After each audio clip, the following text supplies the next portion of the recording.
Negeri Cina mengungkap rencana lawatan Prabowo. Kantor berita Cina Xinhua melaporkan Presiden Cina Xi Jinping mengundang Prabowo bertandang pada 31 Maret hingga 2 April ke Beijing. Seperti tadi dicontohkan proyek kereta cepat Jakarta-Bandung ya. Nah, sekitar antara Bandung sampai Jakarta itu ada tidak manfaat bagi mereka gitu kan. Kita berharap apabila nantinya Pak Prabowo dilantik sebagai Presiden Republik Indonesia yang ke-8 kan, mereka Pak Presiden ini, Pak Prabowo ini benar-benar berpihak kepada kita sebagai rakyat biasa ya, sebagai rakyat kecil. Assalamualaikum warahmatullahi wabarakatuh. Salam aspirasi Anda yang menonton, kami yang mengulasnya. Baik teman-teman sekalian, pada kesempatan kali ini, pada pertemuan kali ini kita akan membahas ya tentang lawatan Presiden terpilih Prabowo Subianto ke Cina ya.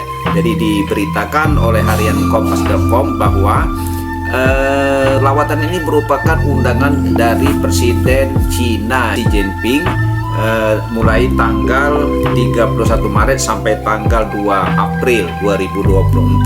Dijelaskan juga dalam lawatan tersebut, beliau juga Pak Prabowo maksudnya akan bertemu dengan Perdana Menteri Li Qiang yang dalam sambutannya itu kan menurut juru bicara Menteri Luar Negeri pemerintahan Tiongkok, pemerintahan Cina, Li Qiang ini telah menyebutkan bahwa Pak Prabowo itu sebagai pimpinan. Ini biasanya kata-kata demikian hanya ditujukan untuk kepala negara atau kepala pemerintahan yang berkunjung ya ke negeri Cina.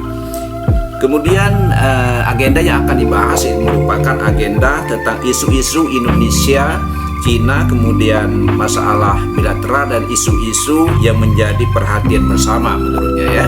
Oke kawan-kawan sekalian, kita ikuti cuplikan beritanya ya.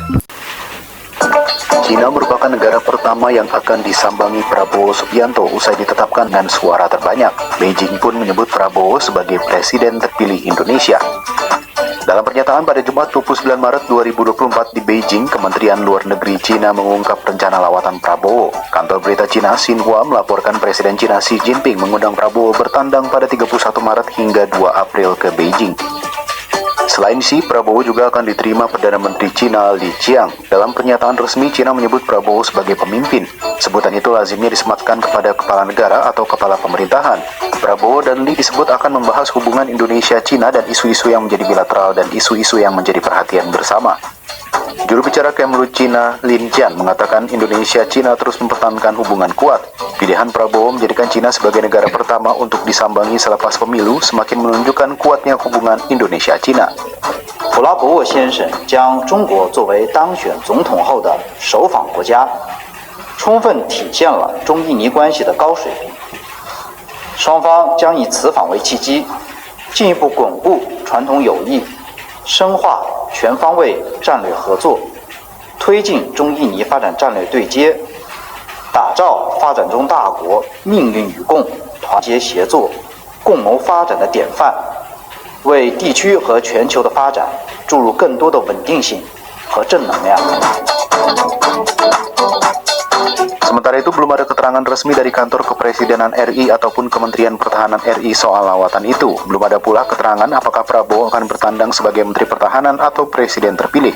Selepas penetapan KPU, Xi Jinping telah memberikan ucapan selamat kepada Prabowo. Xi menyebut melalui upaya bersama kedua negara, perkembangan hubungan bilateral telah memasuki jalur cepat. Rasa saling percaya secara politis semakin terkonsolidasi, jalinan pembangunan strategi semakin dalam, dan kerjasama yang saling menguntungkan telah membuahkan hasil yang baik. Diketahui Cina merupakan salah satu mitra perdagangan penting dan salah satu sumber investasi asing terbesar bagi Indonesia. Tahun lalu, Indonesia meresmikan kereta cepat pertama di kawasan melalui proyek multimiliar dolar Amerika Serikat yang didukung oleh Beijing.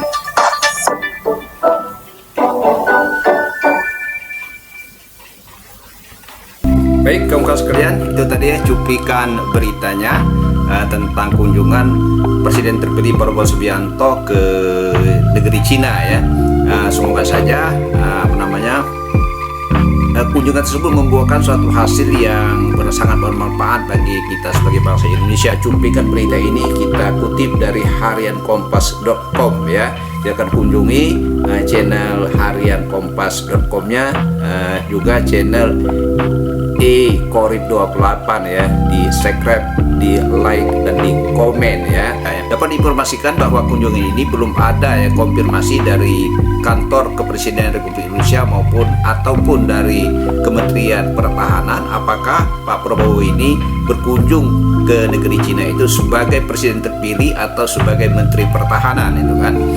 Tapi dari cuping berita tadi, pemerintah Cina mengatakan bahwa kunjungan ini membuktikan bahwa kuatnya hubungan antara Cina, hubungan bilateral maksudnya antara Cina dengan Indonesia itu.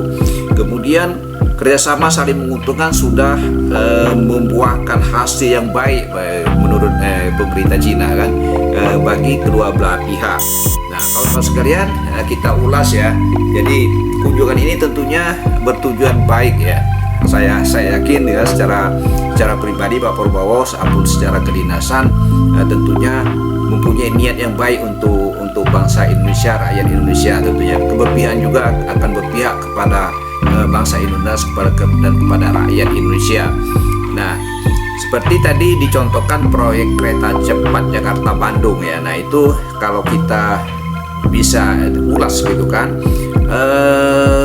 dari segi kemanfaatan, baik itu manfaat secara ekonomi maupun manfaat sosial bagi kemasyarakatan itu kan sangat ini. Apakah proyek-proyek seperti itu bermanfaat untuk rakyat Indonesia, khususnya rakyat yang sekitar proyek itu ya, sekitar antara Bandung sampai Jakarta itu ada tidak manfaat bagi mereka gitu kan dengan adanya kereta cepat tersebut. Karena tentunya yang namanya proyek-proyek yang begini dibiayai oleh pemerintah Cina, didukung oleh pemerintah Cina, itu menjadi hutang daripada rakyat Indonesia yang harus wajib kita bayar. Dan tentunya memerlukan manfaat bagi kita sebagai rakyat Indonesia. Sisi lain, kawan-kawan sekalian, tentunya kita berharap apabila nantinya Pak Prabowo dilantik sebagai Presiden Republik Indonesia yang ke-8 kan, Pak Prabowo ini benar-benar berpihak kepada kita sebagai rakyat biasa ya, sebagai rakyat kecil.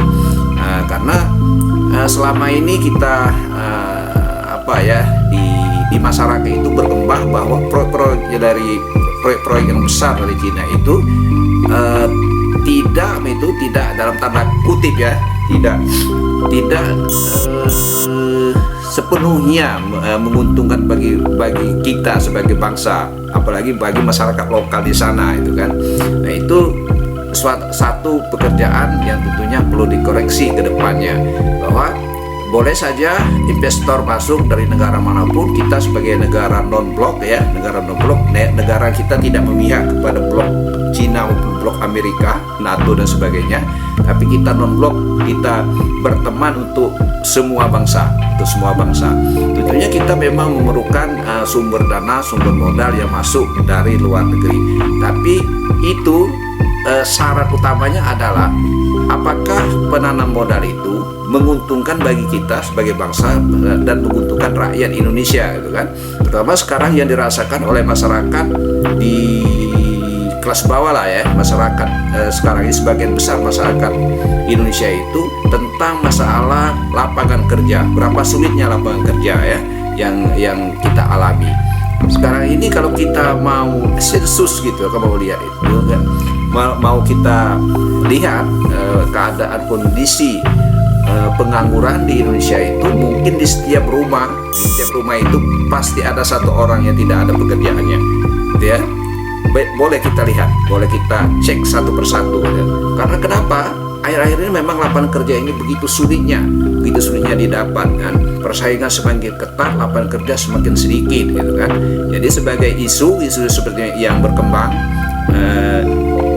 bahwa penanam modal di Cina ini dia mengutamakan tenaga yang didatangkan langsung dari negeri Tiongkok. Nah, ini perlu dikoreksi bahwa untuk lapangan kerja memang khusus mungkin keahlian ya kita persilakan ya sebagai masyarakat kecil, kita persilakan didatangkan dari tenaga ahli itu dari Tiongkok. Tapi untuk yang kelas-kelas tenaga kerja yang sifatnya dapat dikerjakan oleh bangsa kita sendiri, oleh pemuda rakyat kita sendiri, nah itu berikanlah ya kepada kita bangsa Indonesia. Seperti banyak sekali itu kan tenaga yang sebagai tenaga kasar seperti driver ya, tukang kebersihan, keamanan, sebagainya kan juru masak, sebagainya. Nah, itu harusnya ya tidak patut ya itu diberikan kepada orang asing. Kenapa? Tenaga kerja kita kan banyak yang keluar negeri seperti ke Malaysia, ke Arab Saudi, kemana itu kan rata-rata pekerjaan sebegitu itu enggak kan, seperti pembantu rumah tangga. Artinya tenaga itu banyak sekali sampai kita mengekspor ke luar negeri kan, bisa dikerjakan oleh tangan-tangannya pemuda kita kan. Ini titipan pesan untuk Pak Prabowo agar masalah tenaga kerja ini juga. Yang kedua, ini kan ulasan ya, dan harapan ya dari rakyat biasa, rakyat warung kopi itu kan, tentang masalah kedaulatan bangsa. Kedaulatan bangsa ini tidak ada tawar menawar harga mati itu kan, terutama untuk Laut Cina Selatan. Nah, itu tidak ada tawar menawar menurut kami sebagai anak bangsa kepada bangsa manapun. Itu adalah milik Indonesia ya, tidak ada tawar menawarnya. Jadi tetap harus diperkuat pertahanan Pak Prabowo.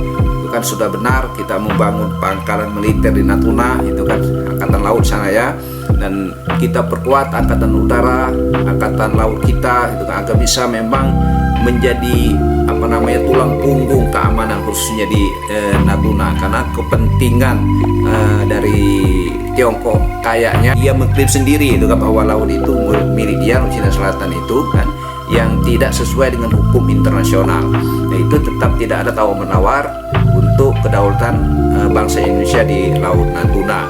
Kemudian masalah-masalah lain, karena yang masalah ekonomi dan sebagainya, masalah politik, masalah sosial budaya itu kan, bagaimana ada kritikan dari Komeng gitu ya, interview sebagai DPD itu, bahwa penjajahan itu tidak semata-mata secara fisik ya, tentaranya masuk gitu kan. Penjajahan dalam bidang sosial, bidang politik, bidang ideologi, termasuklah IT, kesenian, itu bisa semuanya dimasuki oleh penjajah, sehingga nantinya kita akan menjadi terjajah misalnya di segi ilmu pengetahuan tentang IT misalnya. Kita tidak bisa menguasai teknologi pembuatan handphone misalnya, pembuatan satelit, pembuatan lain-lain, sehingga kita ketergantungan. Itu termasuk penjajahan, untuk penjajahan juga kan, termasuk penjajahan di bidang misalnya masalah budaya. Nah, jangan sampai budaya Indonesia itu nanti terkikis ya, digantikan oleh budaya-budaya orang lain. Orang kita sebagai rakyat justru ikut-ikutan bangga dengan budaya orang, sebenarnya meninggalkan budaya kita sendiri. Itu banyak sekali seperti lagu keroncong itu sudah hampir Pak Prabowo ya, hampir tidak terdengar lagi. Lagu keroncong itu lagu aslinya Indonesia. Nah, itu tetap kita harus pertahankan. Artinya kita dalam berbangsa dan bernegara ini, siapapun menjadi presidennya ke 2024 sampai 2029 itu, bangsa Indonesia harus tetap berdiri tegak di atas kaki sendiri, tidak didikte oleh bangsa lain. Itu mungkin ulasan dari warung kopi gitu kan. Terima kasih atas perhatian, dan cuplikan berita ini kita kutip dari hariankompas.com ya. Jangan kunjungi channel hariankompas.com-nya, juga channel Korib 28 ya, di subscribe, di like, dan di komen ya. Terima kasih. Bila taufiq hidayah. Wassalamualaikum warahmatullahi wabarakatuh. Salam aspirasi.